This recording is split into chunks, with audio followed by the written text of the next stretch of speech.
it may be something called selected for verification. What they're doing is they're actually asking, the federal government will do it, and it's totally done at random. They will pull a student's FAFSA, and they'll say, school, you have to verify that everything that the student said on the FAFSA was correct. And you can't disperse aid until you do verify that. Okay? So this student is not eligible for aid until you completed your verification for that student's FAFSA. That's what verification is. Okay? So write this down. Your FAFSA was verified at Terra State on February 7th. So, and if this is getting too complicated, let me know. Okay? No, I'm following you at this point. Okay, good. So you were not eligible at that school for financial aid prior to February 7th. Okay. I am not sure that, Kristen, that you know what the dates were, the real dates were, the deadlines were for you to withdraw prior to receiving, or in order to be able to receive a refund. There's academic withdrawal dates, and then there's refund withdrawal dates. Those two dates are very different from each other. Now, at Terra State, in their handbook, it's hard to find, but it is in their handbook, okay, that their rule was for that semester, the last day that you could get a 100% refund was January 20th. And then the last day that you could get any refund at all, there was a 50% refund available, was January 27th. Okay? That was their policy. And the federal government they can't tell a state or a school what their refund policies should be. That's different for every school. That's just the way the system was set up, that each school gets to set their own refund dates. Like I told you, some community colleges have it extremely strict, where it's like one day is all you have to be able to get a refund. So in this school, it's like 2 weeks. So if you've been listening to what I've been telling you, you actually weren't eligible for financial aid until after you were eligible for to get any kind of refund at all.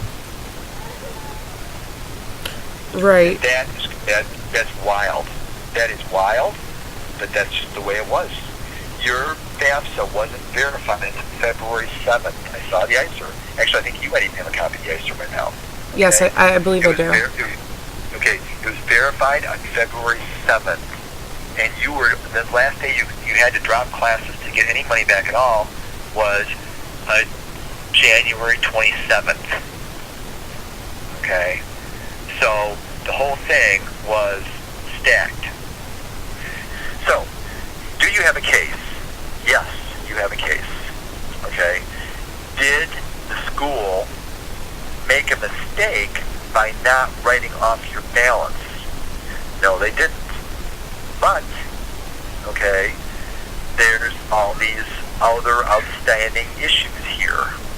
So, I was kind of surprised. I have to say, I was surprised when you appealed, and your appeal was very polite.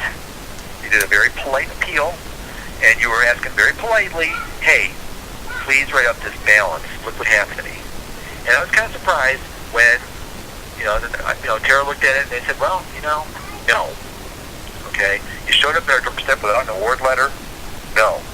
Okay? They can do that. A for-profit school would have approved that in a heartbeat. They wouldn't even have asked you to do a appeal. They would have retroactively awarded you. But do you have a case? Yes, you have a case. You appealed, and you were probably really surprised by the results of your appeal. Okay? I know I would have been. Okay? Then you take it to the next step. You're bringing it up the line. That's what people do. They file an appeal to the appeal. Okay? And so that's where we're at. Okay? And where I'm standing is that this school does have to make certain that they address all student complaints, whether they're officially forwarded to them or they're forwarded to them from Kristen. Okay? Either way, they have the obligation to address all complaints. Okay? So, does this mean that you have to eat that whole balance? Well, and their argument is you shouldn't assign that letter saying that you'd be willing to pay for, you'd be willing to pay for the balance if your financial aid didn't turn out. Okay, you shouldn't assign that. Okay, and your argument could be, well, you had no idea that you weren't going to be packaged. You just assumed when you signed that document, you assumed that you were going to get your award letter. How are you supposed to know that you weren't going to get an award letter? And so that's the dilemma. It's a gray area. It's the way that this nation is across the United States right now. And there's a lot of Christians out there, as you figured out. There's a lot of Christians out there. Okay, well, while I'm following all of that, there is, I don't know if it was just some sort of miscommunication on my behalf, but I guess what it comes down to, especially talking with the refund period and their drop period, I guess my biggest issue was their financial aid had explained that their drop period was their refund period when I had unenrolled from classes. Well, whoever did that was, and I believe you, okay? I believe you. But whoever did that was flat out wrong. And I can understand why they would think that, but they were flat out wrong. So you got bad information from somebody who told you the wrong thing. Now, you could argue that that's what they told you. And they could argue that you're making that up because nobody would tell you something like that. Okay? That's what the school could argue. And it was something you were told verbally. You didn't get it in writing. Right. Okay? So that's the thing, is you don't have it in writing. By the way, I believe you. I believe somebody told you that. And that sounds like something an inexperienced financial aid professional would say. Let me throw you a bone. Let me tell you something that is a real good argument here in your defense. Okay? In your defense, that information on what the refund date was should have been more prominently available to you as a student. And this is something that my job is to go around, believe it or not, this is a stupid job, but I actually have this job.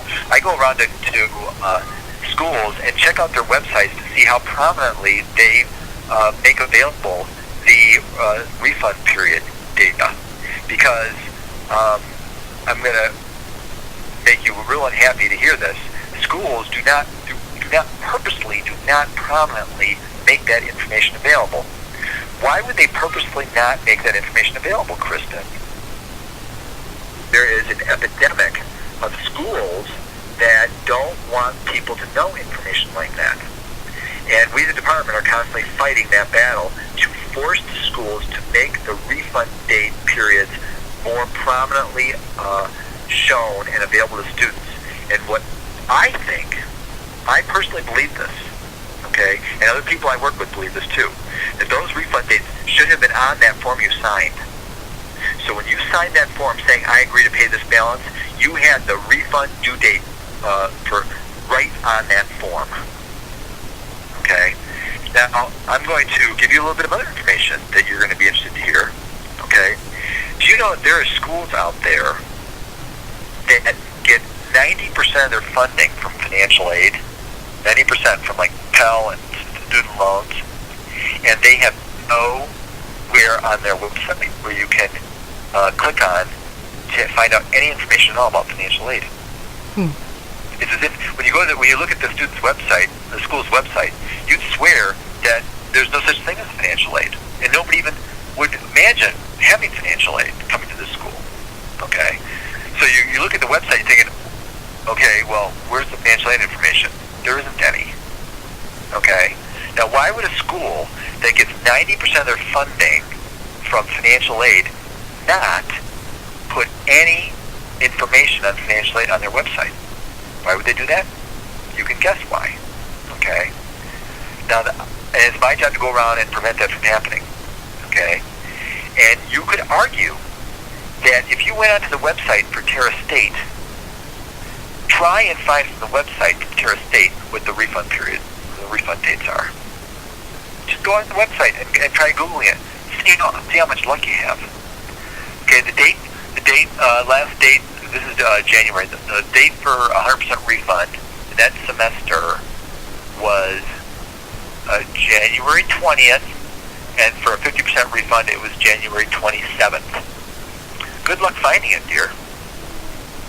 Okay? Mm-hmm. And so that's a very strong argument you have. You were not made aware of that information prominently. You should have been. You should have been notified prominently when the refund dates were. It should have been obvious to you when you were signing that document, and that's a very strong argument. And Congress is 100% behind you on that. What I'm telling you is that in that one area, narrow area, Congress, the United States Congress, is 100% behind Kristen.